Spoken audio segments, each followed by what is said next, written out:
بسم اللہ الرحمن الرحیم۔ السلام علیکم۔ آج میں پھر آپ کو شوگر سے جو آرگن کا نقصان ہوتا ہے ان کے بارے میں بتاؤں گا۔ سب سے زیادہ گردہ، پھر آنکھیں، پھر خون کی شریانیں اور پھر نرو ٹیشو۔ گردے کا تو پتہ ہے، ریٹینوپیتھی، آنکھ ڈیمیج ہوگا، پردہ ڈیمیج کرے گا، موتیا بھی اسی وجہ سے ہوتا ہے، اور پریشر بڑھ جاتا ہے، گلاکوما کہتے ہیں اس کو۔ اس کے بعد آرٹریز ہے، تنگ ہو جائیں گی، اس سے ہارٹ اٹیک ہو جائے گا، دماغ کی آرٹری تنگ ہو جائے گی تو آپ سٹروک ہو جائے گا، فالج ہو جائے گا۔ اور اس کے بعد جو برین ٹیشو ہیں، پیریفرل نرو، پاؤں کے جیسے ہوں گے، سن ہونا شروع ہو جائیں گے، دماغ میں ہوگا تو الزائمر ہو جائے گی، نیوروپیتھی ہو جائیں گی۔ یہ شوگر کے سب سے زیادہ یہ ڈیمیج ہوتے ہیں، باقی ہوتے ہیں لیکن وہ لیٹ ہوتے ہیں۔ تو اس کا وہی تھیوری ہے، چھوٹا سا نقطہ ہے، میں پھر بتا دوں کہ جو لوگ انسولین لے کے، دوائیاں لے کے شوگر کنٹرول کرتے ہیں اور کاربوہائیڈریٹ، روٹی نہیں چھوڑتے، کہتے ہیں جی کھا لو، انسولین کی ڈوز بڑھا لینا، دوائیاں بڑھا لینا، اس کی بڑی وجہ یہ ڈیمیج ہونا ہے۔ یہ دیکھیں، جب آپ شوگر کھا لیں گے، روٹی کھا رہے ہیں، انسولین لے رہے ہیں، تو وہ انسولین خون سے شوگر کو سیل کے اندر لے کے جائے گی، سیل شوگر سے بھر جائے گا، خون میں نارمل ہو جائے گی، آپ سارے خوش ہو جائیں گے۔ اس فراڈ سے، اس دھوکے سے بچ جائیں کہ خون کا شوگر بتا کے اندر شوگر جمع ہو رہی ہے، اندر شوگر، جسم بھر گیا شوگر سے، وہ پھر ان 4 ٹیشو کو، آرگن کو ڈیمیج کرے گا۔ یہ پارٹ پھر نوٹ کر لیں، میں پھر دوبارہ بتا رہا ہوں کہ چھوٹی چھوٹی کیپریز ہوتی ہیں، وہ بلاک ہو جاتی ہیں، جیسے ابھی میں آگے بتاؤں گا آپ کو کہ ایڈوانس گلائکیشن ہو جاتی ہے، اس کی وجہ سے یہ سارے آرگن، دیکھیں پاؤں کی چھوٹی چھوٹی رگیں ہیں یہ خون کی، یہ بلاک ہوں گی، ہاتھوں کی بلاک ہو جائیں گی، سب گردے کی ہے، آنکھوں کی ہیں، یہ ساری بلاک ہو جاتی ہیں۔ تو یہ جو ہوتا کیا ہے کہ جب آپ انسولین لگا رہے ہیں اور کاربوہائیڈریٹ نہیں چھوڑ رہے، میں پھر جو بتاتا آ رہا ہوں کہ کاربوہائیڈریٹ کم کر کے شوگر کنٹرول کریں، یہ فائدہ، سیل کے اندر شوگر زیادہ نہیں ہوگی، شوگر ہیلدی رہے گی، شوگر زیادہ ہوگی تو وہ ڈیمیج کرے گی، وہ پھر کولیسٹرول میں کنورٹ ہوگی، سارا پروسیس ہے پورا۔ کیونکہ فیٹ سیل جو ہوتا ہے وہ انسولین ریزسٹنس ہوتا ہے، اس میں دیکھیں آپ کھاتے جائیں گے ویٹ بڑھتا جائے گا، کھاتے جائیں گے ویٹ بڑھتا جائے گا، یہ ڈیمیج کرتا ہے سب سے زیادہ۔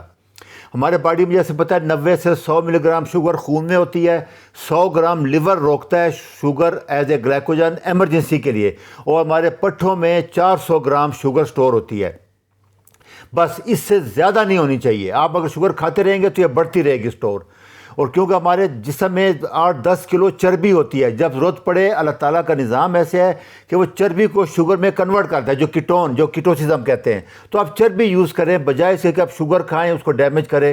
چربی ڈیمیج نہیں کرتی، کیٹون ڈیمیج نہیں کرتے باڈی کو۔ تو باڈی کے کچھ سیل جو ہیں وہ بالکل شوگر یوز نہیں کر سکتے، وہ ڈیمیج جاتے ہیں۔ ہوتا کیا ہے کہ شوگر گلوکوز جب پروٹین سے کمبائن ہوتی ہے تو AGS بنتے ہیں، ایڈوانس گلائکیشن پروڈکٹ، یہ ڈیمیج کرتے ہیں سب سے زیادہ۔ یہ ہیموگلوبن A1C بھی گلائکیشن ہے، شوگر کے ساتھ جو ہمارے RBC میں پروٹین ہوتی ہے وہ مل جاتی ہے، اور پھر جتنی بیماریاں ہیں وہ ساری اسی وجہ سے ہوتی ہیں۔ تو بڑی وجہ جو ڈیمیج کرنے کی ہے وہ گلائکیشن ہے، شوگر پروٹین سے یا فیٹ سے مل کے آرٹریوں کو بلاک کرے گی، سیل کو ڈیمیج کرتی ہے۔ یہ ڈیٹیل میں سن لیں، یہ لیکچر آپ کو ہیں، اس میں میں ڈیٹیل میں بتایا ہوا ہے۔ تو ایڈوانس گلائکیشن اینڈ پروڈکٹ، اس کو سمجھ لیں۔ گلائکیشن کیا ہے؟ جب خون میں شوگر زیادہ ہوگی یا سیل کے اندر شوگر زیادہ ہوگی تو وہ پروٹین اور فیٹ سے مل کے گلائکیشن کرے گی اور وہ پھر ڈیمیج شروع ہوتا ہے۔ یہ سارا یہی اس کو بار بار بتانے کی کوشش کر رہے ہیں آپ کو۔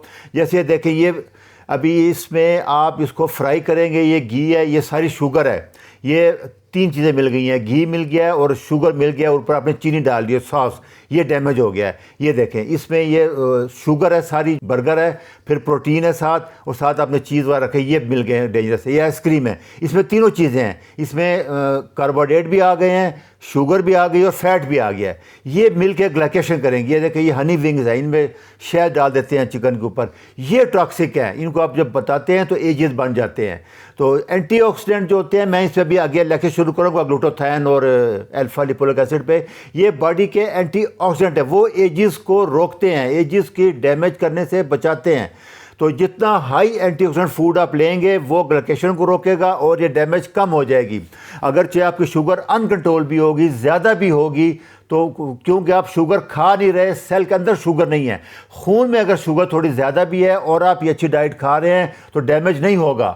کیا کھا رہے ہیں کہ وٹامن B1، ابھی میں اگلے لیکچروں میں آپ کو بتاؤں گا کہ یہ ہمارے سپلیمنٹ لینا کیوں ضروری ہو گیا ہے. اس کی بہت سی وجہ ہے. میں آپ کو شارٹ کٹ بتا دیتا ہوں کہ ہماری زمین بانجھ ہو چکی ہے. پرانے زمانے میں لوگ یہی سوال بار بار کرتے ہیں کہ وہ لوگ کھاتے تھے کیوں؟ اس لیے کہ وہ ڈائٹ نارمل تھی. دوسرا ہوا میں ٹاکسن نہیں تھے، زہریلے مادے نہیں تھے، خوراک میں پروسیس نہیں تھا، یہ بازاری کھانے نہیں تھے. یہ ٹاکسن ہے. ابھی ہمارے باڈی کا جو اینٹی آکسیڈنٹ بنتا ہے وہ کم پڑ گیا، وہ گلوٹاتھائون ہے. تو بینفوٹامین فیٹ سولبر ہے، یہ آپ کو لینا پڑے گا ہر حال میں. پھر وٹامن سی نیچرل سورس سے لیں. یہ اسکاربک ایسڈ وٹامن سی نہیں ہے. یہ آپ لیکچر 254 سن لیں، آپ کو ٹیل مل جائے گی. Vitamin D3 K2 vitamin E ٹروکوٹینال، پرانا نہیں، وہ نہیں، یہ نیا میں نے بتایا، لیکچر سن لیں آپ.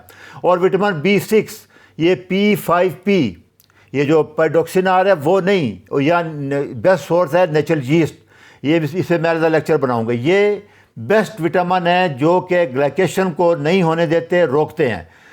اس کے علاوہ کچھ کھانے بھی ہیں، جیسے الفا لیپوک ایسڈ سپلیمنٹ ہے، گلوٹاتھائون میں اس پہ اگر لیکچر بناؤں گا. سبز چائے ہے، اس میں اینٹی آکسیڈنٹ بہت زیادہ ہے جو گلائکیشن کو روکے گا، جو اس کے نقصانات ہیں گلائکیشن کے ان کو کم کرے گا. گارلک ہے، ادرک بہت زیادہ ہے. کریلے کے بارے میں بہت آ گیا، اس کے بارے میں ہم سنتے آئے تھے، تو اس کے بارے میں بہت زیادہ آ گیا ہے. لہسن، اس کے بارے میں بھی ہے. آپ دیکھیں کریلے کے بارے میں ابھی یہ اس کی یہ نیوٹریشن ویلیو ہے، آپ دیکھ لیں. وٹامن سی بھی پایا جاتا ہے اس میں، فائبر بھی ہے. اس کے بارے میں وہی کہتے ہیں جوس وٹامن سی کا رچ سورس ہے. یہ آپ اس کو 2 دفعہ ہفتے میں پی لیں، 30 سے 50 ml کافی ہے وہ کہتے ہیں. یہ آپ پیتے رہیں. اور پیاز اور اس کے بعد ہلدی، یہ میں بتا چکا ہوں، یہ بہترین اینٹی آکسیڈنٹ ہیں. آگے میں پھر ڈیٹیل میں لیکچر بناؤں گا ان کے بارے میں. یہ جتنے ہمارے مسالے ہیں، لونگ ہے، ہلدی ہے، جنجر ہے، ادرک ہے اور دال چینی ہے، ان کو اپنے کھانوں میں ڈیلی شامل کریں. یہ بیسٹ اینٹی آکسیڈنٹ ہے. فاسٹنگ اس کے بعد ہے، اس کا بہت زیادہ رول ہے. اور ایکسرسائز، HIIT اور ویٹ ٹریننگ، یہ 10-15 منٹ بھی ہفتے میں 2-3 دن کر لیں تو کافی ہے. فاسٹنگ کا فائدہ وہی ہوگا کہ آٹوفیجی ہوگی، آٹوفیجی ریسائکل پروٹین ہوگی. یہ دیکھیں آپ، فاسٹنگ اور کیٹو ڈائٹ سے یہ سارا فیٹ برن ہو کے آپ کی ساری شوگر سٹور ختم ہو جائے گی. اور جب آپ اس لیول پہ آئیں گے تو پھر آپ کو یہ ساری بیماریاں نہیں ہوں گی اگر آپ کا شوگر لیول تھوڑا زیادہ بھی آگے. اس لیے آپ نے دیکھا ہے کہ 6-7 تک HbA1c 50 سال کے بعد وہ کہتے ہیں رکھو، انسولین نہ لو، کیونکہ انسولین خون کے اندر ڈالے گی، سیل کے اندر شوگر ڈالے گی، وہ پھر آپ کے پرابلم آ جائے. یہ ڈفرینس ہے سارے، یہ آپ غور سے سن لیں. اصل مسئلہ یہی ہے کہ باڈی کے اندر شوگر جمع نہ ہونے دیں. خون میں رہے تو نقصان دہ نہیں ہے. اگر آپ یہ ہیلدی ڈائٹ لے رہے ہیں پھر زیادہ نقصان نہیں دے گی.